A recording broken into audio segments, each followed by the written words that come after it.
I'm Eddie Muller, welcoming you back to Noir Alley, where under normal circumstances we have a strict policy, no children allowed. It's not like I don't like kids, I just don't want them to see how lustful and larcenous adults can be. Might give them ideas. But today, I am making an exception. Children rarely figure in noir, but when they do, the results can be genuinely frightening. You've seen Night of the Hunter, right? There are some good noir thrillers centered around children menaced by adults, like Shadow on the Wall and Talk About a Stranger, but the granddaddy of them all, or is it the grandchild, is the film that you are about to see, The Window. It's based on a short story called The Boy Cried Murder, written by the master of paranoid suspense, Cornell Woolrich. He's probably been featured on Noir Alley more than any other writer, with good reason. No one had more novels and stories turned into film noir than Cornell Woolrich, a lonely, reclusive alcoholic who wrote relentlessly as though his life depended on it, which was pretty much the case. Woolrich adaptations reached their peak in the late 40s, noir's heyday. The Window is in the upper echelon thanks to a tight, nerve-wracking script by Mel Donnelly and a vivid production. RKO production chief Dory Sherry gave the green light for the film to be shot on location in New York in 1947, months before Mark Hellinger's landmark Naked City, which is famous for claiming to be the first Hollywood film shot entirely on location in Manhattan. While watching The Window, bear in mind, it may be set during a sweltering New York summer, but it was actually made in the dead of winter. The cast members sporting lightweight summer clothes were sprayed with glycerin to simulate a sheen of perspiration, but they were bundled into overcoats and fed hot soup between takes to prevent hypothermia.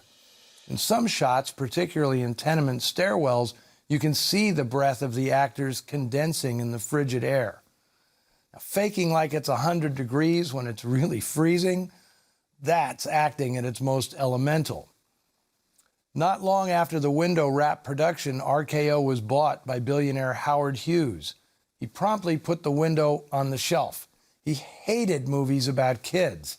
Hughes's taste ran to heroic He-Man adventures and sexy, well-built women. He saw zero box office potential in a movie about a boy with a hyperactive imagination.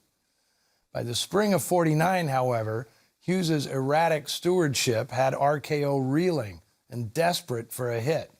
Salvation would come, ironically, with the long overdue release of The Window. It was a word-of-mouth blockbuster, becoming the most unexpected hit of the year, and its popularity temporarily revived RKO's fortunes.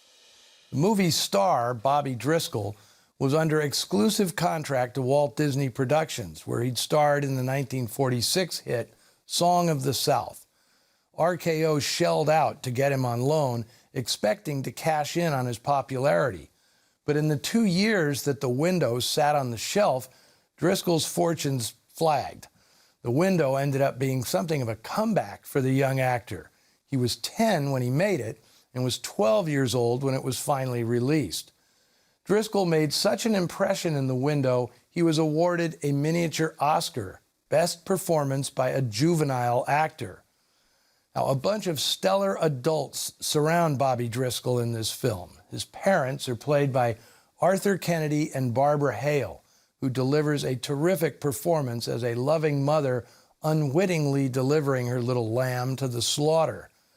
As for Arthur Kennedy, 32 years after his death, he's still awaiting recognition as one of America's greatest stage and screen actors. So I'll call it. Nobody was better than Arthur Kennedy. Never a false note, no crutches or mannerisms, always natural and true no matter what the role. The Window also features one of my personal favorites, raspy-voiced Paul Stewart, playing the menacing Mr. Kellerson, husband and pimp to a slumming Ruth Roman. The Kellersons have to turn a few tricks to get by in hard times, and that's something no little boy should ever see. Once he does, life becomes a living hell for our pint-sized hero.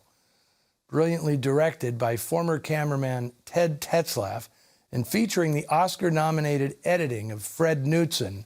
This is film noir's version of Aesop's classic fable, The Boy Who Cried Wolf. So pull up a seat and let's all peer inside the window.